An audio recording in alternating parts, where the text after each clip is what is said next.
They moved my chair before I came downstairs. That was the first thing I noticed.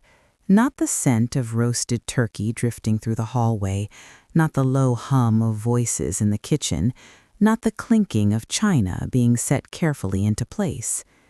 My chair. For 32 years I have sat at the head of that table, not because I demanded it, because that is where the carving knife rests, where the serving bowls are passed first, where grace begins. The head of the table is not about power, it is about responsibility. When my husband was alive, we shared it.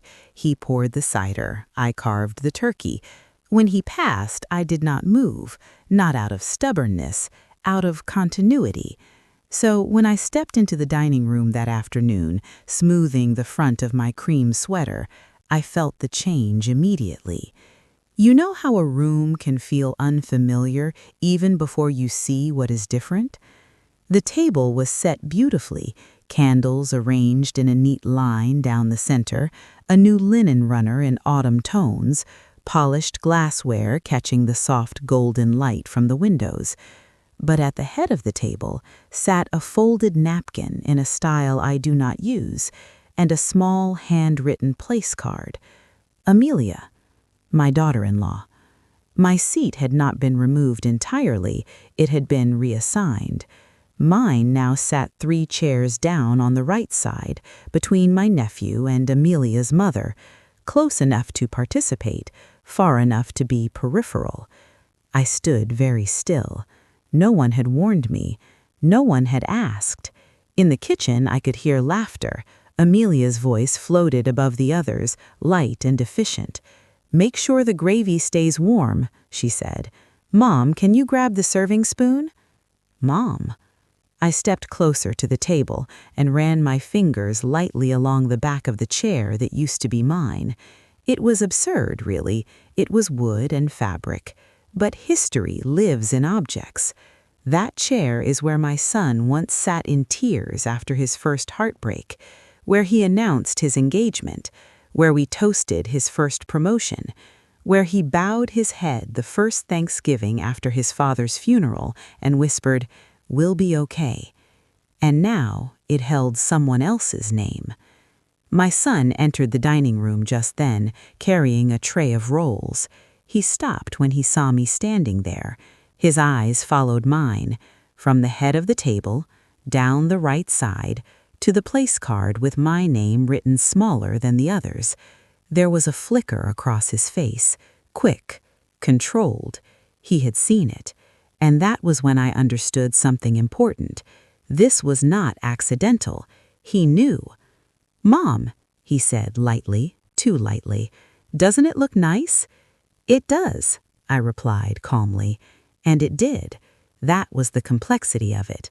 Nothing was sloppy, nothing was disrespectful on the surface. Everything was polished, which made the shift even quieter. Amelia appeared in the doorway then, wiping her hands on a kitchen towel. "Oh, good," she said brightly. "You're here."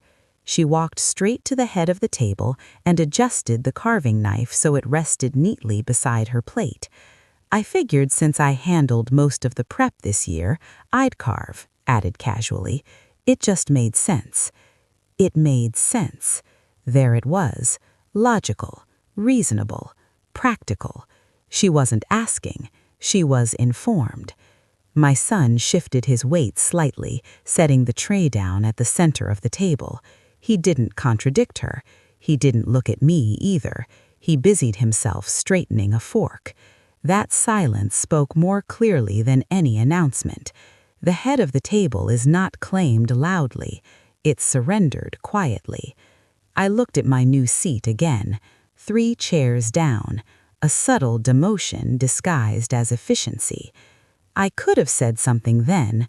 I could have laughed lightly and said, "Oh, I think I'll stay where I've always been." I could have framed it as tradition.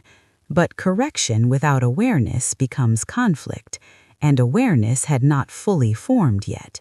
So I did something else. I walked to my new seat, and I sat down, calmly, Because sometimes when a shift happens in your own home, the most powerful move is not to fight it. It is to let the room reveal what the change truly means. He didn't expect what happened next. None of them did. But Thanksgiving has a way of uncovering more than gratitude. It uncovers structure, and structure, once disturbed, does not stay quiet for long. Thanksgiving in this house has never been accidental. It has always unfolded with a kind of quiet choreography. The turkey goes into the oven before sunrise. The china is warmed slightly so the food does not cool too quickly. The good silver is polished the night before. Every detail built over decades. Not rigid, refined. After my husband passed, people assumed I might scale it back. I didn't. If anything, I tightened the ritual. Tradition is not resistance to change, it is continuity through change. This year, however, continuity had been reinterpreted. When Amelia married my son, she brought with her a different rhythm. Color-coded lists, timed preparation schedules, matching serving dishes ordered online weeks in advance. She is capable, organized, efficient. I do not resent that, but there is a difference between contribution and replacement. As I sat 3 chairs from the head of the table, I began noticing the small recalibrations beyond my seat. The old lace table runner, the one my mother used every Thanksgiving, had been replaced with a modern woven piece in muted tones. The turkey platter, heavy porcelain with a faint crack along the edge from years of use, had been swapped for a sleek slate board. The carving knife, once stored in the second drawer to the left of the stove, now rested prominently beside Amelia's plate. Visibility, that is what had shifted.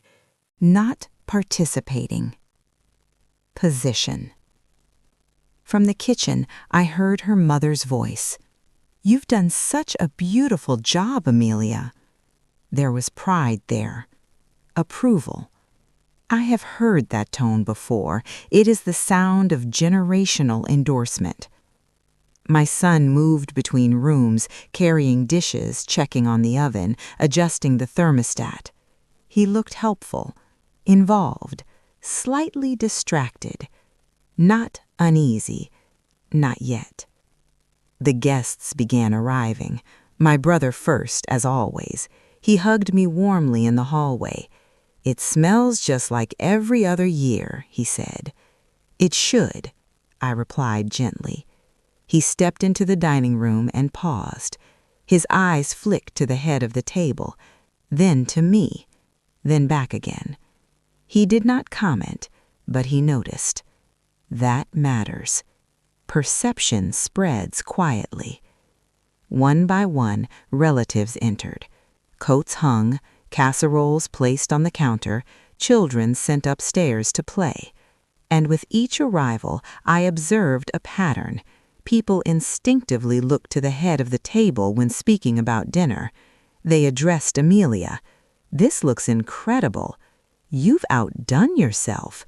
She accepted the praise graciously. She had worked hard, that is true, but the shift was larger than effort. My seat had not only moved physically, authority had been reassigned symbolically. My granddaughter wandered into the dining room holding a coloring book. She climbed onto a chair and looked around. "Where do I sit?" "Next to me," Amelia answered gently, patting the chair beside the head of the table. That small invitation did more than seat a child. It reinforced centrality. My son stood nearby, watching. He did not intervene. He did not reposition anyone. He adjusted a napkin instead. Sometimes silence is not agreement. It is avoidance. The table filled slowly. Voices overlapped, dishes clattered. The warmth of the oven bled into the room. I remained composed, hands folded lightly in my lap, observing not with resentment, but with precision. Hierarchy in families is rarely declared, it is demonstrated. Who carves, Who speaks first? Who sits where? Who is thanked? And this year, a quiet restructuring had taken place inside my own dining room. Not hostile, not malicious, but deliberate enough to feel. When grace was finally called for, Amelia stood instinctively at the head of the table. She bowed her head. Everyone followed. I bowed mine as well. Not displaced, not diminished, but be aware, very aware. And as her voice filled the room, steady and confident, I realized something important. This was not a takeover. It was a test of whether tradition would fracture or adapt. And the answer would come not from the chair itself, it would come from what unfolded after everyone sat down. Dinner began the way it always does, with movement. Dishes passed from hand to hand, gravy tilted carefully over porcelain. Children were reminded to use both hands when lifting the heavier bowls. From the side of the table, I watched the choreography unfold without me directing it. Amelia carved the turkey with steady hands. I could tell. The slices were even. Confidence. She placed the first portion onto my son's plate. Traditionally, the first slice had always gone to the oldest present family member, my father when he was alive, then my husband, then quietly to me. This year, no one paused long enough to remember. "White or dark?" Amelia asked my brother politely. "White," he replied, glancing briefly toward me before answering. That glance was small, but it carried awareness. Reduction does not arrive as an insult, it arrives as an omission. The carving knife never passed into my hands, the serving bowl of stuffing bypassed me entirely before being redirected back down the table. Not intentionally, just naturally, because when positioning changes, patterns follow. Across from me, Amelia's mother leaned forward and said warmly, "You've really stepped into this role beautifully." Role.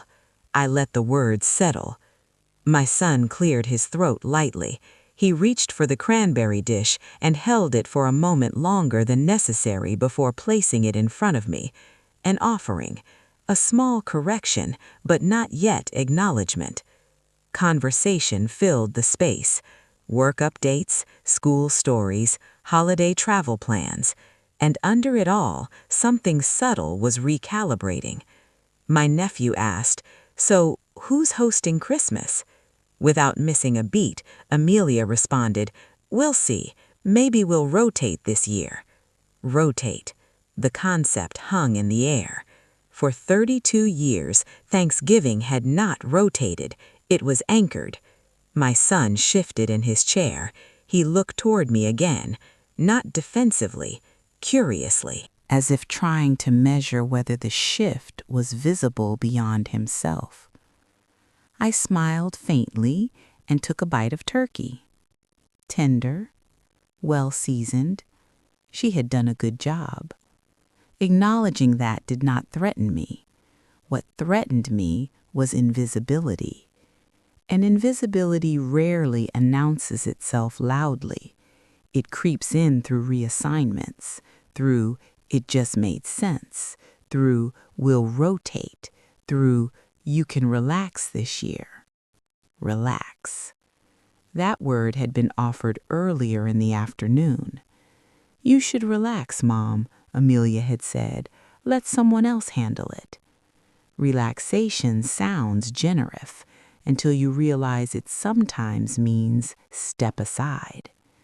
My granddaughter tugged lightly on my sleeve. "Grandma, can you tell the story about the year the turkey fell?" The laughter laughed.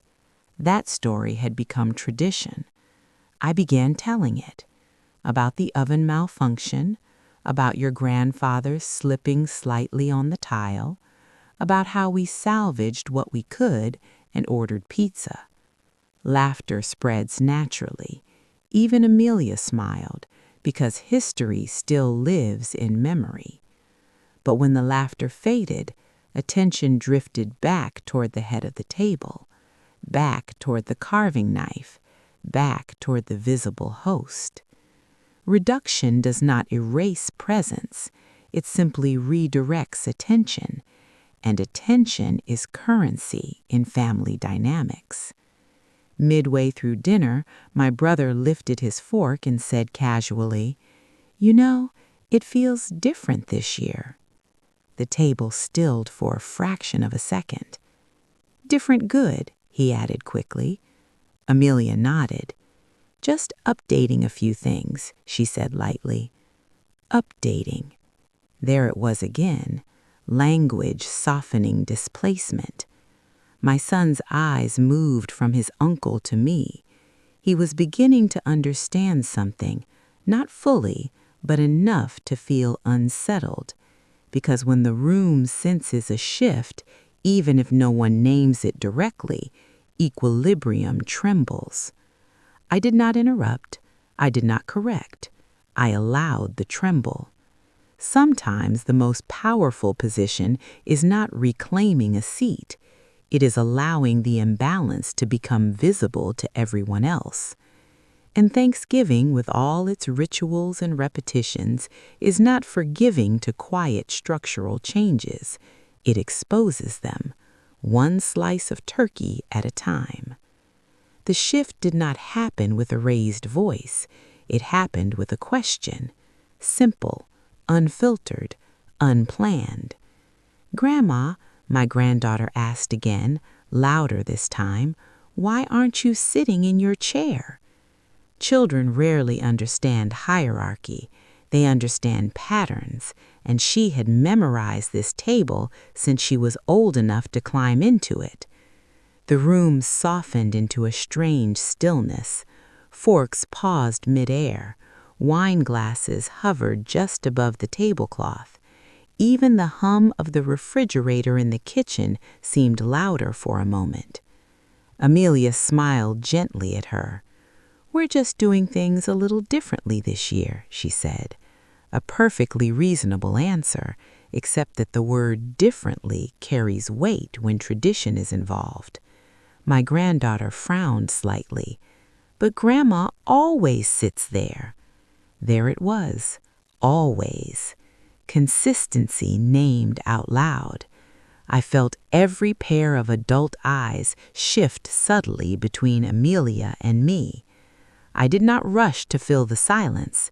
Silence is not weakness, it is space, and space forces awareness. My son cleared his throat. "She helped a lot this year," he said, nodding toward Amelia. Nodding toward her, so he's carving. Carving. He anchored the explanation to a task, a function, not to position. But everyone in that room understood the difference between holding a knife and holding the head of the table.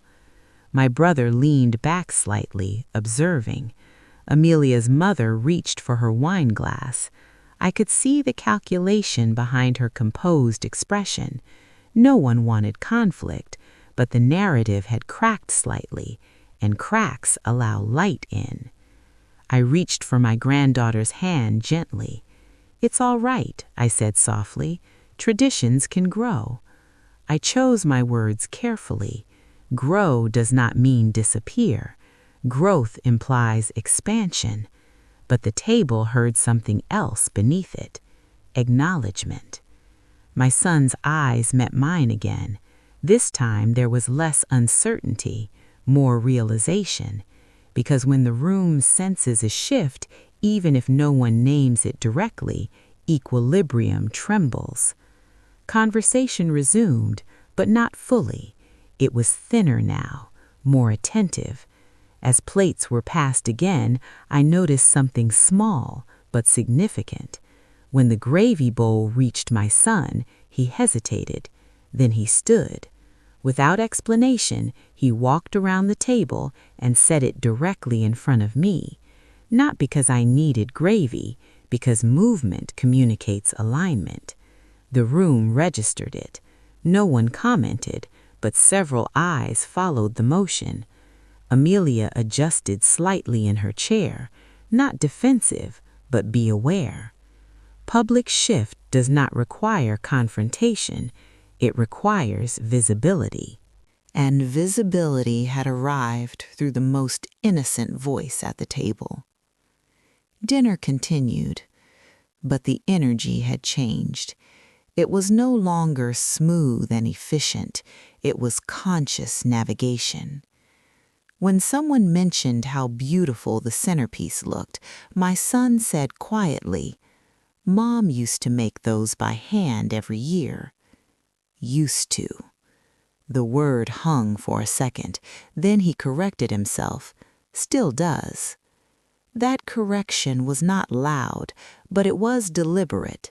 He was beginning to understand that ease and erasure can look similar from a distance, and he did not expect that awareness to spread so quickly.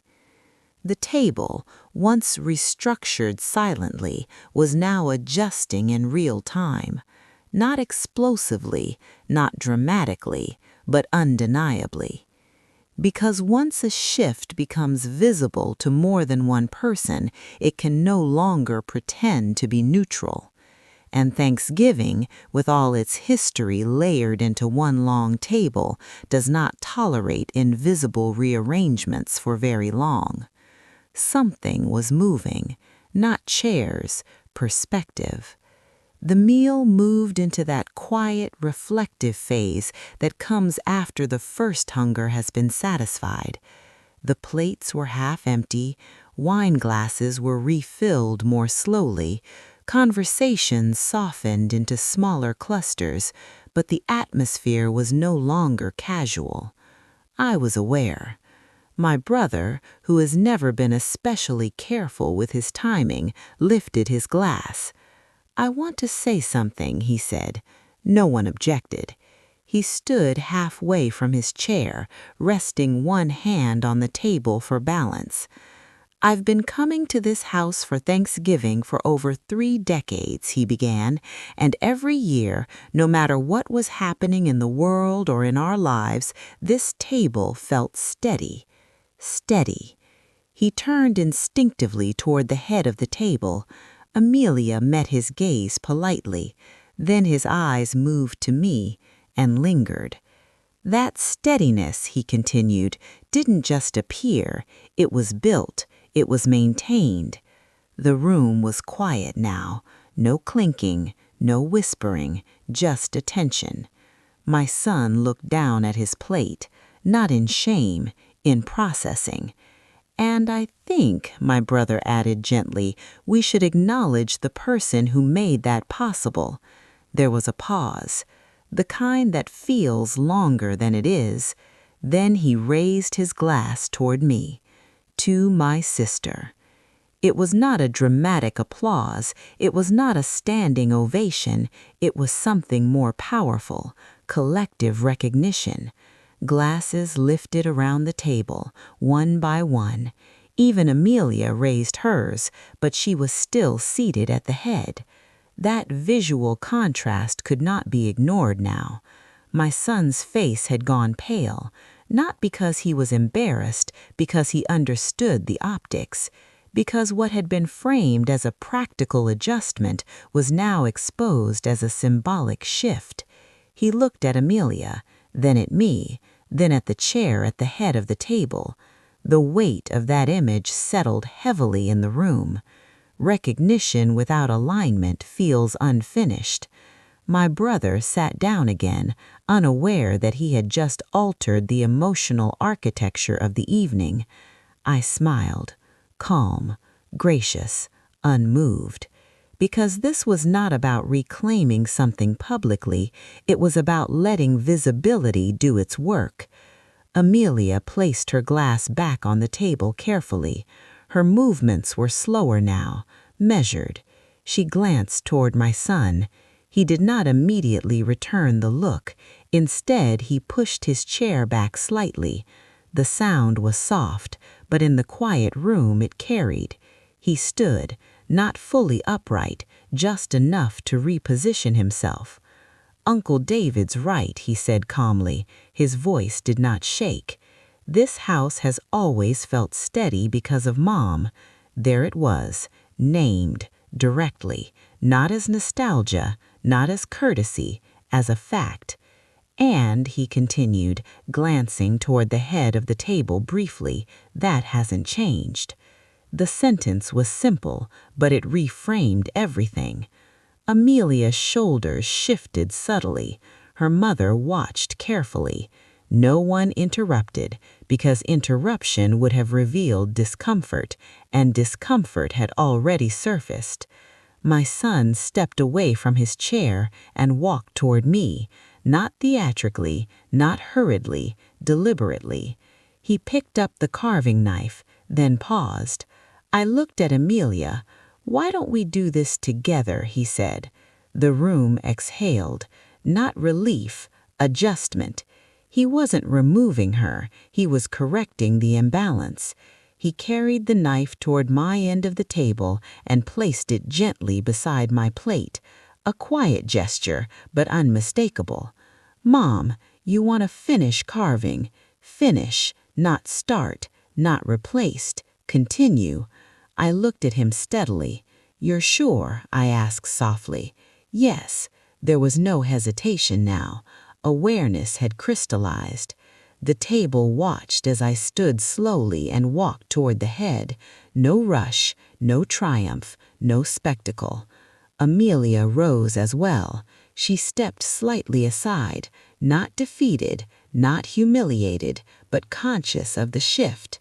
We stood there together for a brief moment. 2 women, 2 generations, 1 table. Then I placed my hand lightly over hers on the knife. "We'll do it together," I said. The correction did not fracture the room, it balanced it. But my son's expression told me everything. He hadn't expected the shift to become visible. He hadn't expected the toast. He hadn't expected the room to recognize what he had overlooked.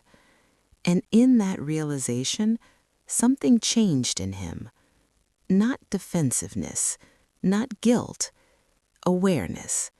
The kind that lingers long after dessert is served. The kind that recalibrates future decisions before they happen. Because once a room sees imbalance clearly, returning to it becomes much harder. And Thanksgiving, as it turns out, does not forgive quiet erasure. It exposes it, and then it waits to see who will respond. The dishes began to migrate toward the kitchen in careful stacks. Pumpkin pie was cooling on the counter. Children were being sent upstairs with instructions not to run. The hum of conversation returned, lighter now, but not as careless as before. I carried a serving bowl into the kitchen and placed it beside the sink. My son followed. He did not speak immediately. He dried his hands slowly with a dish towel, folding it once, then unfolding it again. That is how he has always processed something difficult, through delay. "Mom," he said finally, his voice low so it would not carry into the dining room. "I didn't think it would turn into that." "It didn't turn into anything," I replied calmly. "It revealed something." He leaned back against the counter. "I just thought, Amelia put so much effort into today. I didn't want to undermine her." "Undermining effort and erasing position are not the same thing," I said gently. He looked at me then, really looked. The boy I raised is still visible in his eyes when he is trying to reconcile 2 truths at once. "I wasn't trying to erase you," he said. "I know. That was not the issue. Intent and impact rarely walk side by side." He ran his hand through his hair. "I should have talked to you before we changed anything." "Yes," I said softly. There was no accusation in the word, only clarity. He nodded once, and when Emily asked why you weren't sitting there, he exhaled. I felt it. Felt what? That something was off. Off. That is how imbalance first registers. Not wrong, not unfair, just off. And instead of fixing it immediately, he continued, I tried to smooth it over. Easier, I said. He looked at me sharply. Yes, easier. The word hung between us. Easier is often chosen at the expense of someone else's history. Amelia entered the kitchen then, carrying 2 empty plates. She paused when she saw the seriousness in his posture. "Is everything all right?" she asked carefully. "Yes," he said. "We're just talking." She set the plates down and turned toward me. "I didn't mean to step into something that wasn't mine." Her tone was measured, controlled, not defensive. "I know," I replied. That was true. She had not acted maliciously. She had acted confidently. There is a difference. She continued, "I just thought if I was hosting, I should lead. And you can. Leadership is not the same as replacement." The kitchen was quiet except for the soft drip of water from the faucet. She absorbed that. "I didn't think the chair would matter." I said, "It doesn't." They both looked at me surprised. "It only matters if it symbolizes something larger." My son straightened. "And it did." Yes, there it was. Acknowledged, not escalated, not dramatized, seen. He stepped closer. "I don't want you to ever feel like you're being moved out of your own house." I wasn't moved out. I was shifted. And that's different? It depends on whether the shift becomes permanent. The silence that followed was not tense. It was reflective. He was recalibrating, not out of guilt, out of awareness. Amelia looked between us. "I don't want to compete," she said quietly. "You're not. There's room at the table for both of us." That sentence settled the air. Room. Not surrender, not hierarchy, expansion. My son exhaled slowly. "I should have anticipated it." "I should have considered it," I corrected softly. Anticipation suggests prediction. Consideration suggests respect. He nodded again. "I'll do better." "I don't need better. I need awareness." That word seemed to anchor him. Awareness means he will see the shift before it happens next time. Awareness means ease will not override history.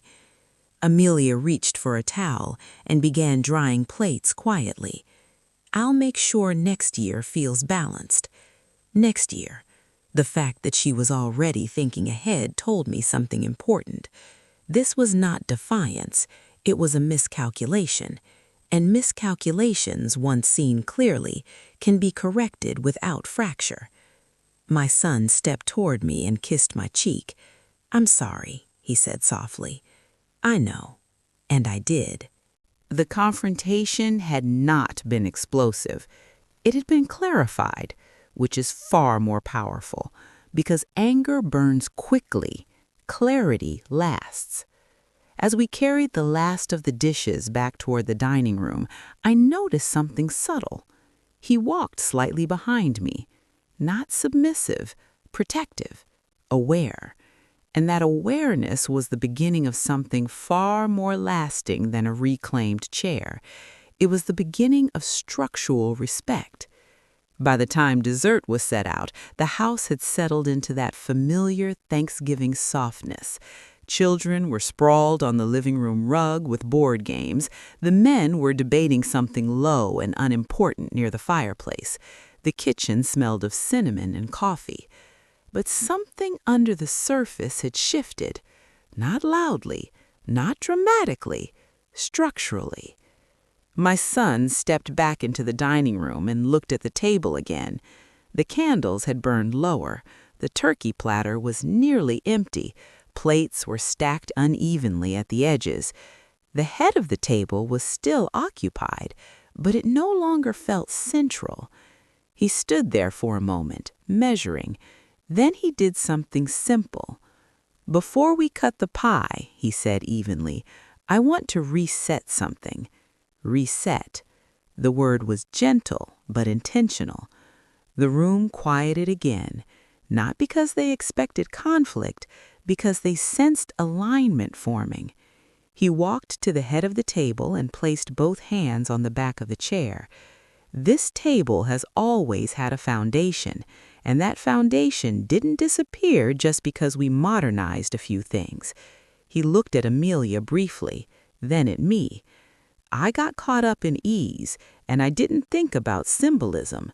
No defensiveness, no blame, just ownership. Then he pulled the chair back, not abruptly, deliberately. "Mom," he said, turning toward me, "will you sit here?" The room held its breath, not in shock, in recognition. I did not move immediately. Power recalibration must not feel like conquest. It must feel like a correction. "Are you sure?" I asked softly. Yes. There was no hesitation. Amelia stood as well. Her posture was composed. "I'd like that," she said. Not as surrender, as acknowledgement. I walked to the head of the table slowly. No rush, no triumph, just steadiness. When I reached the chair, I did not sit alone. I pulled a second chair slightly closer to mine. "Sit," I said gently to Amelia. To my right, not beneath, not behind, the side. The room exhaled. This was not a battle for position. It was a restructuring of it. Shared visibility. My son smiled faintly. Relief, but more than relief. Understanding. We cut the pie together. One slice for my brother, one for her mother, one for the children. Hands moving in coordination rather than competition. The act itself was ordinary, but the signal was unmistakable. Tradition had not been replaced, it had been expanded. After the slices were served, my son raised his coffee cup slightly. "Thank you," he said quietly, looking at both of us. Building, not maintaining, not inheriting, building. The acknowledgement landed fully this time. No one questioned where I sat anymore. No one glanced to compare the arrangement, because the tension had dissolved into clarity. Power recalibration is not about reclaiming dominance. It is about restoring proportion, and proportion had been restored without fracture.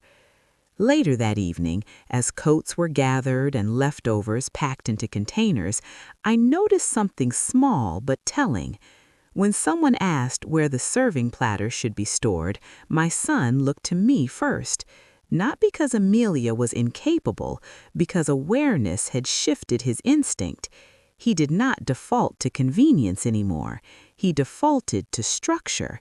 And that is the quietest, most lasting form of respect. Thanksgiving ended not with applause or speeches, but with something steadier, alignment. And once alignment is visible to everyone in the room, it rarely slips back into imbalance without resistance. He had not expected the shift to become so clear, but now that it was, he would not ignore it again.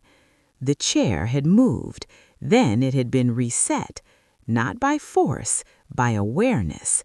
And awareness, once awakened, rarely returns to sleep. Thanksgiving ended the way it always does. Leftovers carefully divided into containers, foil wrapped over pies, children bundled into coats they swore they didn't need. But something had settled differently this year. Not heavier, clearer. In the weeks that followed, I paid attention to small things, not to measure loyalty, not to test anyone, to observe whether the awareness that surfaced at the table would last beyond the moment. The first sign came quietly. 2 weeks later, Amelia called, not to ask about a recipe, not to coordinate logistics, to talk. "I've been thinking about Thanksgiving," she said. Her tone was thoughtful, not defensive. I didn't realize how much that seat symbolized. "I know," she said quickly. "It's what it represents." That sentence told me the lesson had traveled. We talked for nearly an hour about tradition, about identity, about how stepping into a family is different from leading your own. She did not apologize excessively. She did not justify. She reflected. Reflection is more durable than apology. A few days later, my son stopped by the house unannounced. He stood in the doorway of the dining room, looking at the table as if seeing it from a new angle. "I didn't grow up noticing symbolism," he said. "You grew up inside it," I replied. "That is the difference. When something is constant, you rarely analyze it until it shifts." "I don't want ease to become disrespectful," he added. "It won't," I said, "if you stay aware." That word again, awareness. Months passed. Christmas came and went. At the spring family birthday dinner, something small but significant happened. When the restaurant hostess asked how we wanted to be seated, my son answered before anyone else. "Let's put Mom at the center," he said lightly. "It makes the most sense." No tension, no announcement, just instinct. And I noticed something else. Amelia did not flinch. She did not hesitate. She nodded naturally. Shared leadership had replaced silent replacement. The following Thanksgiving approached. This time, the planning began weeks earlier. Amelia came over one afternoon with a notebook. "I was thinking," she said, spreading ideas on the kitchen counter, "we could co-host." Co-host. Not take over, not relax, not rotate. Co. We discussed the menu together, blended traditions, some of her family's recipes, some of mine. When we finalized the seating arrangement, she paused deliberately. "Let's set it intentionally," she said. "Not by default, not by convenience, intentionally." And this time, the head of the table held 2 coordinated place cards side by side, not to compete, not to divide, to expand. When guests arrived that year, no one questioned the arrangement because it did not feel like a correction. It felt like evolution. My son moved through the evening with quiet steadiness. He watched. He listened. He adjusted before imbalance could form. That is the true marker of growth, not fixing what breaks, preventing what erodes. The chair itself no longer carried tension because the structure beneath it had been reinforced. Long-term change does not happen in dramatic declarations. It happens in repetition, in instinct, in who someone looks to first, in how decisions are framed, in whether history is acknowledged before new traditions are introduced. The Thanksgiving where my seat was given away that Thanksgiving did not fracture our family. It refined it. Because once something becomes visible to everyone at the table, it cannot quietly slip back into invisibility. And that awareness has lasted far longer than a single holiday meal. The chair was never the issue, the structure was. And now the structure stands balanced, not because it was never tested, because it was, and corrected. A seat is never just a seat.